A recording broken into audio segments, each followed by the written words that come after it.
Hola, muy buenas tardes, amigos televidentes. Pues muy contentos de estar aquí nuevamente con ustedes, compartiendo valores basados en la palabra de Dios.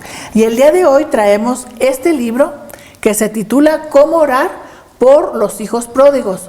Recobra lo que el enemigo te robó. El comentario que hace aquí del libro es, ¿acaso sufres por un ser querido que está descarriado?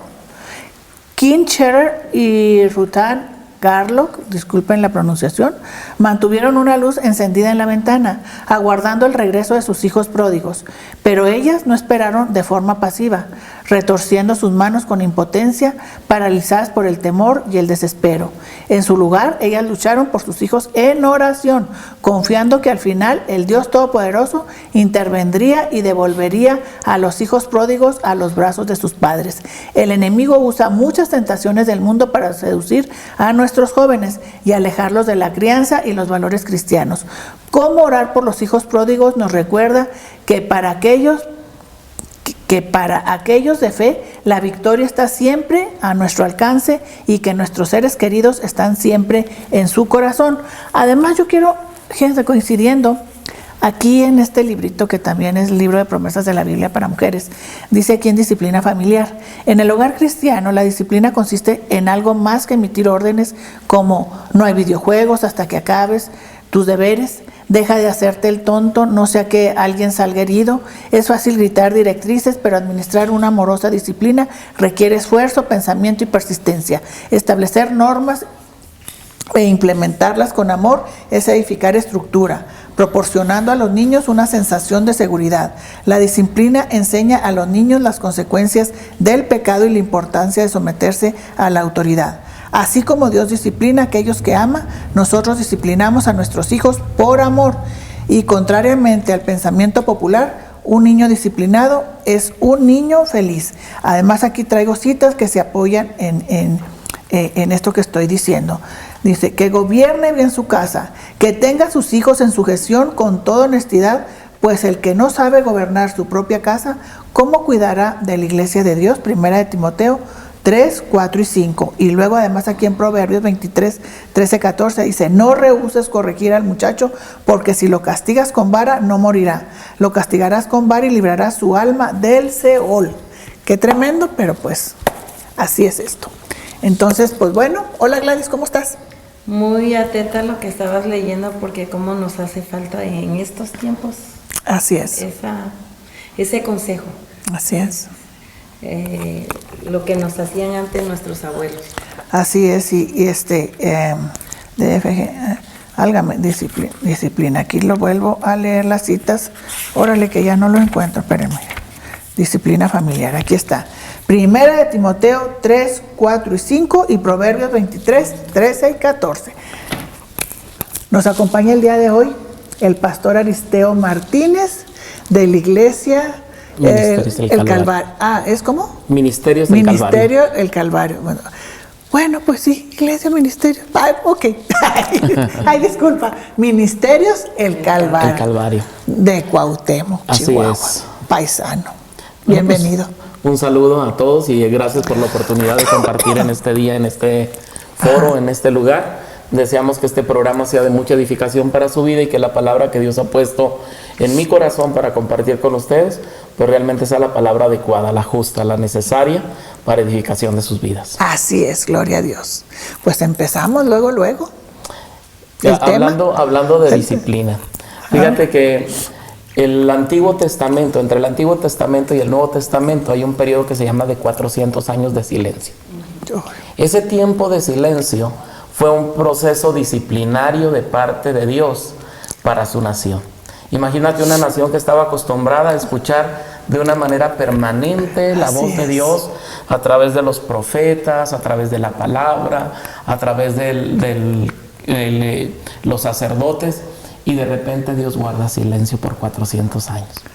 Algo muy interesante en ese ínter es que Dios cierra el Antiguo Testamento con una cita en Malaquías 4:6, donde dice: yo haré volver el corazón de los padres a los hijos y el de los hijos a los padres, no sea que yo me vuelva, dice, y hiera la tierra con mortandad.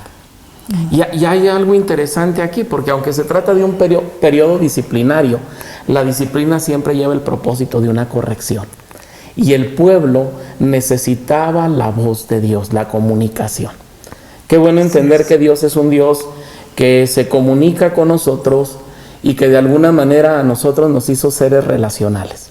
Nos creó con una necesidad afectiva, nos creó con la necesidad de ser aceptados, nos creó con la necesidad de ser tratados como seres humanos, nos creó con la necesidad de ser tratados con confianza, de ser ayudados, de sentirnos seguros, de tener éxito, de gozar de libertad, de disfrutar de paz interior. Y dentro de todas las necesidades que Dios marcó para nuestra vida y para que todas las necesidades realmente sean suplidas, hay una que es esencial y es primordial, y es la comunicación.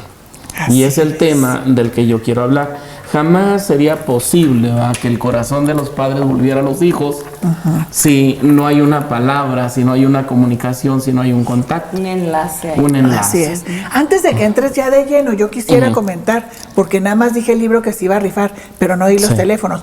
430-0880 y 418-0818. Te recuerdo que no nada más es para que entres a la rifa, sino también cualquiera que sea tu necesidad, petición de oración.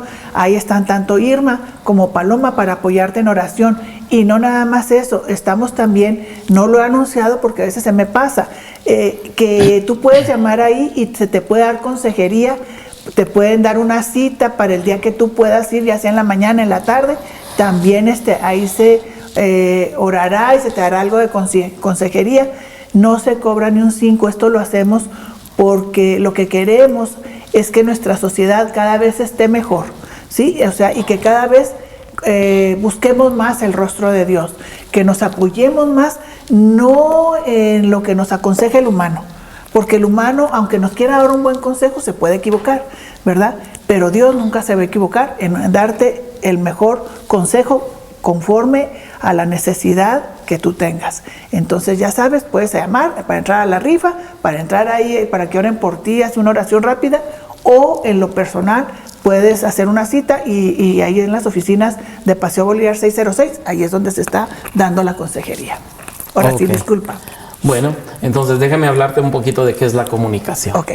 La comunicación se define como la transmisión de información de una entidad a otra, de tal manera que se transmite un conocimiento. Una entidad transmisora, una entidad receptora para transmitir un conocimiento. Tradicionalmente se define la comunicación como el intercambio de sentimientos, de opiniones o cualquier tipo de información mediante el habla, la escritura o cualquier tipo de señales.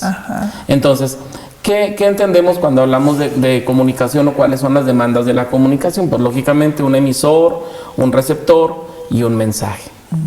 Ese mensaje es trascendente.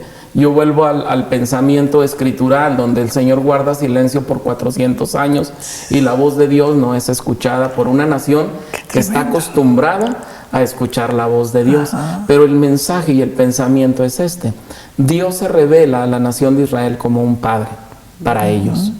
Y está ejemplificando la situación que ellos están viviendo como padres, en donde no hay una comunicación de los padres hacia los hijos. Y él cierra su mensaje en el Antiguo Testamento diciendo: yo voy a hacer volver el corazón de los padres a los hijos y el de los hijos a los padres. Quiere decir, yo voy a restablecer una relación, y para que la relación se restablezca tiene que haber una comunicación. Y si esto no se da, dice, no sea que yo me vuelva y hiera la tierra con mortandad. O sea, todavía un juicio que va por encima de ese tiempo de silencio. El funcionamiento de la sociedad humana es posible gracias al aspecto de la comunicación. Sin comunicación no puede haber relaciones. Sin comunicación no puede haber negocios, no puede haber tratos, no puede haber amistades, no puede haber noviazgo, no puede haber matrimonio. Lógicamente que la comunicación es básica, es esencial, y aunque decimos que vivimos en la era de la comunicación, donde los satélites están trabajando al 100% en el mundo, en donde una noticia se da en un lugar y se recibe en otro en un instante, nunca como en este tiempo ha habido una carencia de comunicación entre las personas. Interpersonal. Porque nos conectamos nada más por los aparatos. teléfono, WhatsApp, redes, computadora y demás. Pero que un padre platique con un hijo. Y fíjate, desgraciadamente eso surge a raíz de esta falta de comunicación interpersonal, ¿sí? Como el teléfono descompuesto, porque ya nada más te quieres comunicar por medio de los celulares, del chat, del WhatsApp, de todo eso, y puede haber confusión, como pasó allá en Babel, ¿verdad? En la Torre de Babel, qué gran confusión hubo también ahí cuando ya no se entendían unos con otros. Pues yo creo que aquí pasa lo mismo. Aquí pasa lo mismo, y de hecho el teléfono es un medio totalmente inadecuado para transmitir sentimientos y emociones. La letra es abstracta, de tal manera que uno escribe un mensaje con un pensamiento y con un sentimiento, y la persona lo va a recibir de acuerdo a su pensamiento y a sus sentimientos. Entonces, aunque la persona lo haya dicho de la mejor manera, en un trato amable, aquella persona, si está lastimada, herida, lo puede malinterpretar, trae problemas, lo malinterpreta el mensaje. Y surgen conflictos terribles, ¿verdad? Por esa carencia de comunicación. Algo que a mí me gusta mucho de Dios es que Dios es un Dios comunicador. Es un Dios comunicador. Si nosotros leemos la Biblia, la palabra es una carta de Dios enviada para uso de los hombres. Estamos hablando que Él usa un medio escrito de comunicación, y antes de esto, como un modelo que nos ha dejado de la Biblia, nos envió a su Hijo amado. La palabra dice hecha carne. Podrá decir gente, están hablando de que no se puede por medio de escritura, pero yo no puedo comparar un libro secular, ¿sí? Que trae una palabra, pero este es vida. Es una palabra de vida. Hay que diferenciar, porque esto es un libro que me va a lo mejor a dar consejos, pero aquí me va a dar vida. Sí, lo trascendente de esto es que la Biblia solamente representa a la persona de Cristo. Cristo es la palabra que se hizo carne. Antes de dejarnos una palabra escrita, Él vino en persona aquí a la tierra, se movió entre nosotros, y Juan tiene la precaución de decir que miramos su gloria, que vimos su gloria como la del unigénito del Padre, lleno de gracia y lleno de verdad. O sea que Él venía representando al Padre y podía transmitir no solamente con palabras, sino también las emociones.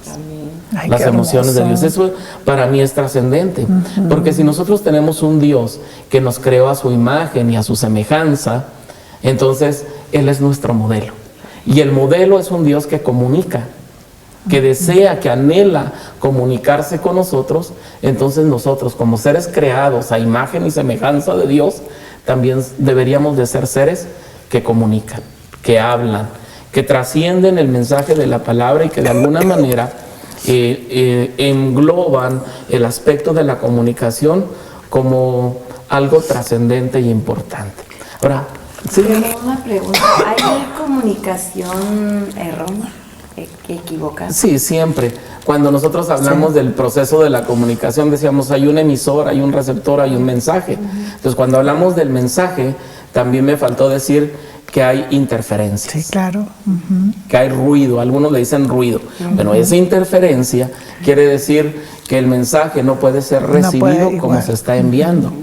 Entonces, cuando el mensaje no es recibido como se está enviando, pueden haber muchos factores. Cuando se trata de una plática personal, hablábamos ahorita de los sentimientos y las emociones lastimadas.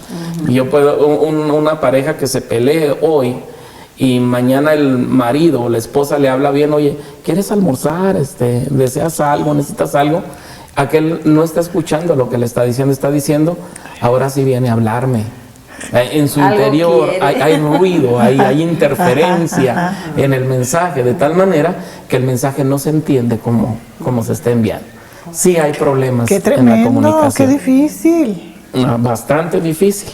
Entonces, por eso nosotros necesitamos a Dios en nuestros medios para entender, Dios es un Dios comunicador, nosotros deberíamos de comunicarnos. Ahora, ¿qué tiene que ver el mensaje de yo voy a volver el corazón de los padres a los hijos? Y luego, ¿por qué dice, no sea que yo me vuelva y hiera la tierra con mortandad? Porque en las relaciones está el fruto de nuestras bendiciones. A ver si logramos entender esto. En las relaciones. En la comunicación está el fruto de nuestra bendición. Si no hay comunicación, no se establece una relación. Pero toda buena relación genera un fruto. Una pareja que se entiende bien, vive un matrimonio excelente. Así es. Un padre que se comunica con los hijos, cría y forma hijos con integridad, con carácter, con seguridad. Sí. Estamos hablando de que de alguna manera Dios nos dio la comunicación como un medio para preparar una herencia para nuestra descendencia. No es solamente una plática.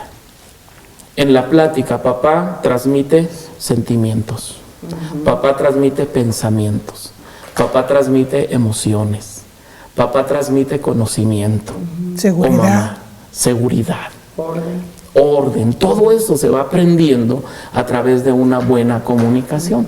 Un hijo que no tiene una buena comunicación con papá o con mamá, lógicamente crece con carencias, y esas carencias se van a reflejar en todas las áreas de su vida y durante toda su vida. Y durante toda su vida. Para mí es muy interesante cuando dice, si yo logro volver el corazón del padre al hijo y del hijo al padre, entonces estamos preparando una herencia. ¿Qué es la tierra? La tierra representa la herencia que Dios le dio al hombre. Si nosotros vamos a Génesis, dice que Dios puso al hombre en medio del huerto, una tierra, para que la labrara. ¿Y qué pasa en el momento del pecado del hombre? Cuando el hombre rompe su comunicación con Dios por causa del pecado. Por causa del pecado, no solamente vino castigo sobre Eva, la mujer, sobre Adán, el varón, sobre la serpiente, sino que vino una maldición sobre la tierra. El hombre que había sido puesto en el huerto y que no carecía absolutamente de nada, ahora se le dice, a partir de este momento vas a comer el fruto de la tierra con el sudor de tu frente. Y la tierra te va a producir cardos y espinos. La herencia, por causa de la carencia de comunicación, fue dañada. Su herencia fue dañada por causa de la comunicación. Qué tremendo. Se saboteó. Ok, pues lo mismo hacemos nosotros con nuestros hijos. Sí. Cuando carecemos de una buena comunicación con ellos, estamos dañando su herencia. Sí, definitivamente. Estamos dañando su herencia.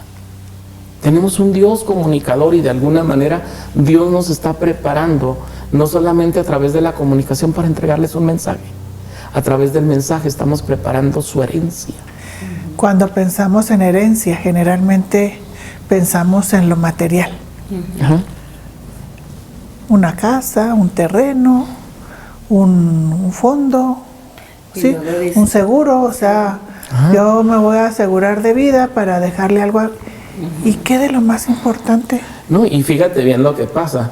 Cuando un padre no tiene una buena comunicación con el hijo, a lo mejor el padre era un hombre de carácter, formó y trabajó un capital y luego se lo entrega a un hijo sin carácter. ¿Cuánto le va a durar el capital? Nada le va a durar. Y después, ¿qué va a hacer de él después? Dañó su herencia. ¿Sí? ¿Qué va a hacer de él después? Una vida perdida, Carolina. Deja tú acostumbrado a lo mejor a tener. Va a ser hasta lo imposible, hasta delinquir por obtener lo que tuvo cuando vivía su padre. O sea, esto va más allá. Trasciende. Entonces la falta de comunicación daña la herencia. Y puedes dejar la herencia material, pero si no formas el carácter, el hijo pronto se queda sin esa herencia. La tierra está dañada. Dios no dejó al hombre sin tierra. Lo que pasó fue que por romper la comunicación con Dios, su herencia fue dañada de tal manera que la tierra le iba a producir cardos y espinos, cuando en el huerto del Edén todo lo que hiciera iba a producir fruto. Y el fruto iba a ser para bendición. Híjole. Varones que nos están escuchando, tomen en cuenta lo que está diciendo, porque realmente es importante. El pilar, o sea, la cabeza del hogar son ustedes. Nosotros debemos de ser como su ayuda idónea, pero no la cabeza, no es matriarcado. Aquí debe ser patriarcado porque así lo estableció Dios, no uno. Así dice la palabra, ¿verdad? Que nosotros mujeres nos sujetemos a nuestros maridos, así con nuestros maridos a Jesucristo. Sí. Sí, porque eso, ahí es donde queremos los maridos, donde quieren los maridos, que nosotros sí nos sujetemos y los varones se hacen los turistas, y no. No, de hecho, el proceso de relación es un proceso comunicativo también. Dios Padre es cabeza de Jesucristo, según Efesios capítulo 5. pero ellos mantienen una comunicación estrecha. Jesús repetidas ocasiones dijo, yo sé que siempre, mi Padre siempre me escucha en su oración. Y luego, Cristo es cabeza del varón. Claro. Y el varón tiene que mantener una comunicación con Jesucristo para mantener una buena armonía y una buena relación con Él y una buena relación con los demás. Así es. Y la mujer se va a sujetar al varón en la dimensión en la que él aprenda a sujetarse a Cristo. Esto. Varones, escuchen, repítelo por aquellos de si hay varones que están escuchando. Es importante porque es un proceso de comunicación. Que sí, o sea. Ahora, Efesios 5 no establece un orden de jerarquía, establece un orden de funcionalidad. Para que Cristo funcionara aquí en la tierra, tenía que mantener comunicación con el Padre. Para que el varón funcione en la tierra, tiene que mantener una relación con Cristo. Y para que la mujer cumpla su función aquí en la tierra, tiene que mantener una comunicación con el varón. Este es un orden relacional, no es un orden de autoridad o de jerarquía. Y muchos lo miran solamente como un orden de jerarquía y no como un orden funcional. Siempre se ha visto de esa forma, esa palabra, esa parte de la palabra, como jerarquía. Como autoridad nada más. Y fíjate, el complemento, lo que faltaba para que fuera manifestada era lo que está diciendo ahorita la... Claro, claro. Ahora, alguna gente a lo mejor me va a decir, si usted es un teólogo, va a decir, está haciendo una mala interpretación de la palabra, o va a pensar que de alguna manera esto yo lo estoy sacando como un texto aislado. Déjame decirte que no. Los planes de Dios son eternos y son permanentes. Génesis, capítulo 1, capítulo 2, capítulo 3, en la creación, Dios establece un orden relacional. Y establece una comunicación de tal manera que Dios bajaba al huerto y platicaba directamente con el hombre. Un Dios comunicador y esperando que en la pareja también se estableciera una comunicación. Si nosotros nos vamos al trato que Dios tiene con la nación de Israel, hay un texto que se conoce como el Shema. En Deuteronomio capítulo 6, versículo del 6 al 8. Mira Israel, Jehová tu Dios, Jehová uno es. Uno es. Y les habla de la palabra, de la comunicación. Dice, y estas palabras que yo te mando hoy estarán en tu corazón y las repetirás a tus hijos y hablarás de ellas estando en tu casa y andando por el camino y al acostarte y cuando te levantes, y las atarás como una señal en tu mano y estarán como frontales entre tus ojos y las escribirás en los postes de tu casa y en tus puertas. ¿Dónde empieza toda esta serie de ordenanzas? En una relación. Escucha las palabras que yo te mando hoy. Escucha lo que yo te estoy mandando hoy, porque esto mismo que yo te estoy mandando, que yo te estoy enseñando, es lo que tú tienes que transmitir a los tuyos. En programas anteriores, el doctor Servando comentaba de eso que hacen los judíos, que se amaran hacia aquí y con citas bíblicas, ¿verdad? Sí. Pero no es eso. No. Tiene un sentido trascendente. Fíjate, el Shema tiene 4 características como programa de parte de Dios. En primer lugar, es un programa de enseñanza, una transmisión oral en donde papá está enseñando a los hijos y a los hijos de sus hijos y ellos lo van a seguir transmitiendo de una generación a otra. En primer lugar, es un programa de enseñanza. En segundo lugar, es un programa relacional. A través de esa comunicación, Dios no pretende nada más una entrega de información, sino pretende una relación. Así es. Establece un sistema de relación. En tercer lugar, es un programa generacional. O sea, se transmite de una generación a otra. ¿Hasta cuándo? Pues mientras haya descendencia, es algo que se tiene que estar transmitiendo. Es un programa que involucra la comunicación. No puedes transmitir enseñanza, ni establecer relación, ni mantener comunicación de una generación a otra, si no hay comunicación. Entonces, escucha las palabras que yo te mando hoy, porque estas palabras tú las vas a repetir a tus hijos y les vas a hablar de ellas en tu casa, andando en el camino, al acostarte, cuando te levantes. Y esto es trascendente, porque está hablando de todas las esferas de nuestra vida y está hablando de toda la vida.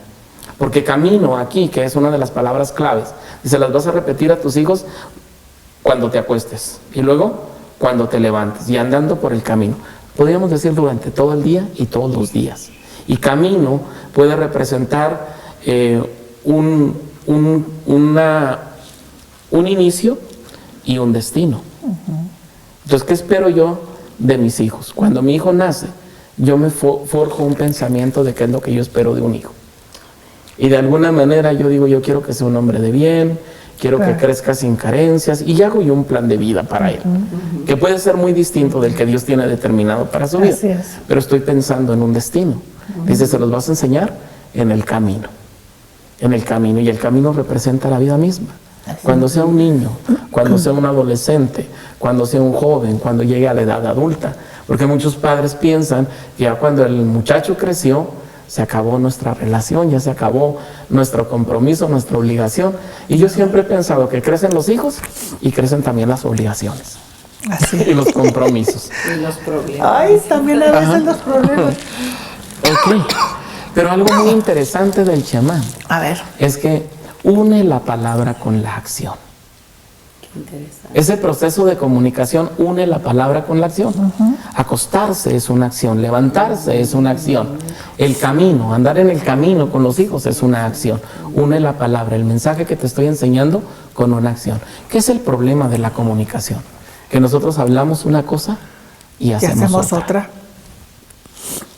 Cuando nosotros como padres tenemos un doble mensaje, un doble lenguaje, con la palabra decimos una cosa, pero con nuestras acciones hacemos otra, entonces generamos una confusión, problemas de comunicación, generamos una confusión en la mente de nuestros hijos, de nuestra familia. Esto es muy fuerte porque es ahí donde ocasionan si los hijos se vuelven a los padres y señalan y juzgan. Porque nosotros les abrimos esa puerta en darles un mal ejemplo. No, y el asunto es que en los hijos nosotros tenemos los más grandes aliados o los más grandes jueces. Fíjate que desgraciadamente ahorita como sociedad hemos llegado ya ni siquiera a hablar bien y hacer las cosas mal. Y ahorita hablamos mal y hacemos las cosas mal. Okay, pero por lo menos es un lenguaje congruente. Alguien que habla mal y obra mal, no, por lo menos ya sabes. Oh, mira, así como habla, así es. Pues sí, pero esa gente Así que... es. Ay, no me digas que ya nos vamos, estamos ya por...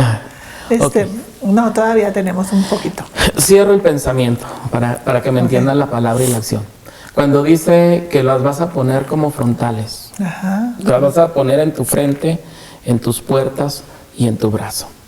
Brazo o mano, aquí no es ponérsela sobre la mano la palabra. La mano representa la acción. Que tus hijos vean que tu palabra es congruente con lo que tú haces.